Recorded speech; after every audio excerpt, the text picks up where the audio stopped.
આજે આપણે લુકના 18મા અધ્યાયની 31 થી 34મી કલમ છે એની પર થોડું વર્ણન કરીશું. એની અંદર પ્રભુ ઈસુ ખ્રિસ્ત પોતાના મરણ વિશે ત્રીજી વાર આગાહી કરે છે અને એ શિષ્યોને કહે છે.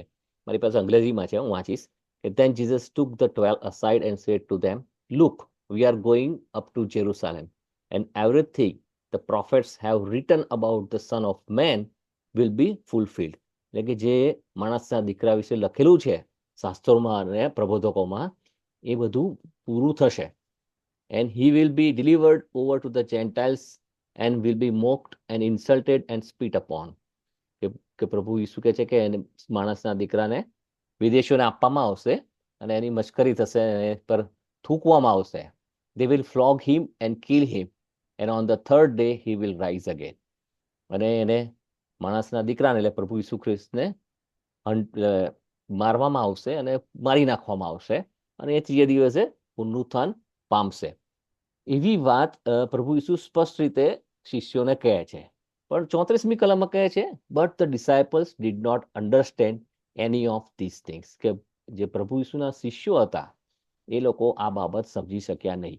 એટલે અગત્યની બાબત અહીં આપણે મારું ધ્યાનમાં આવી એ છે કે એ જે લોકો પ્રભુ ઈસુની સાથે ચાલતા હતા, જેઓ પ્રભુ ઈસુના ચમત્કારોના સાક્ષી હતા, એવો પણ ના સમજી શક્યા કે પ્રભુ ઈસુ એ મસીહા છે ને જેના વિશે જૂના કરારની અંદર બહુ વિસ્તારથી લખવામાં આવ્યું છે અને જે યહૂદીઓ રાહ જોઈને રહ્યા છે, હજુ સુધી મસીહાની રાહ જોઈ રહ્યા છે. એટલે ખાસ એ બાબત છે કે આપણે એવું માની લઈએ છીએ કે જે લોકો પ્રભુ ઈસુની નજીકમાં હોય, જે શિષ્યો હશે, એ લોકો દરેક બાબતમાં સાચા અને ખરા જ હશે ને એ લોકોની બધું જ એ લોકો પ્રભુ ઈસુ વિશે જાણતા હશે. જો આપણે થોડુંક વધારે જોઈએ તો પાઉલની વખતે જોઈએ, પાઉલ કહે છે કે મારે પિતરની સાથે ઝઘડો થયો કારણ કે એ યહૂદીની સાથે બેસી ગયો અને એની માન્યતા પિતરની થોડી જુદી હતી પાઉલ કરતા. અને એટલે જો આજે જુઓ તો પાઉલની જે શીખવેલી જે ખ્રિસ્તી રીતિઓ નીતિ ને બધી વાતો છે, એટલે પોલિન ક્રિશ્ચિયાનિટી કહેવાય. કે અત્યારના જે બધા ખ્રિસ્તીઓ છે, મોટાભાગના બધા જ પોલિન ક્રિશ્ચિયન્સ છે. એટલે નોબડી 12માંથી પોલ તો થતો જ નહીં એવા શિષ્ય. He is a totally new guy. અને એ આપણને એવું શીખવાડે છે પ્રભુ ઈસુએ, અને આગળ પણ આપણે એક વિડીયોમાં વાત કરેલી હતી કે પ્રભુ ઈસુ 70ને મોકલે છે. એ લોકોને બી જે 12 શિષ્યોને અધિકાર આપીને મોકલ્યા હતા, એવી રીતે બીજા 70ને મોકલે છે.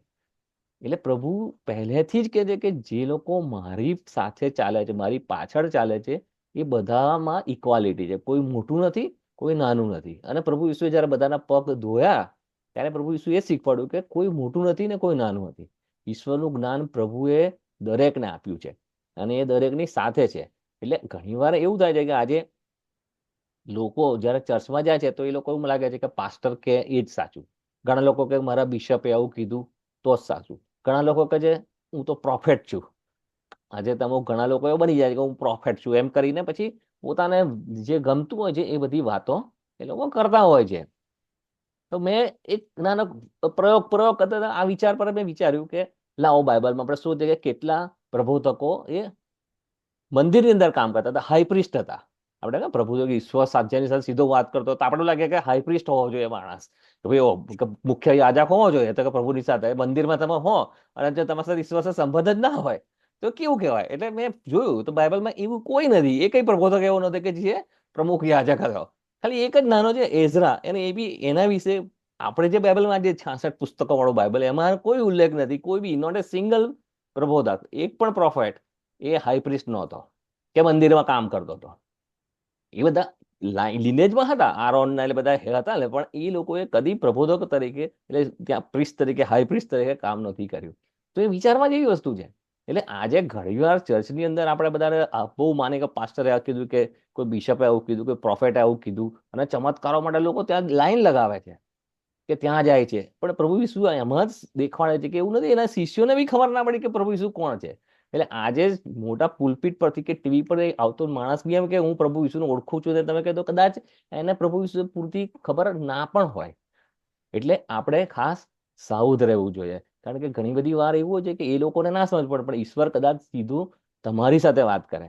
તમે આના પછીનું ઉદાહરણ આમાં પ્રભુ ઈસુના ત્યાં આગળ જયારે આ વાત કરે છે ને પછી લુક નોંધે છે, બારતીબાઈનું ઉદાહરણ આપે છે. એક આંધળો હતો કે જે પ્રભુ ઈસુ વિશે જાણતો હોય છે. હવે તમે વિચારો કે એક આંધળો માણસ કે જેને પ્રભુ ઈસુએ સાંભળ્યું હતું, એટલે એનો કે પ્રભુ ઈસુ ખ્રિસ્તની પ્રતિષ્ઠા કેટલી બધી હતી.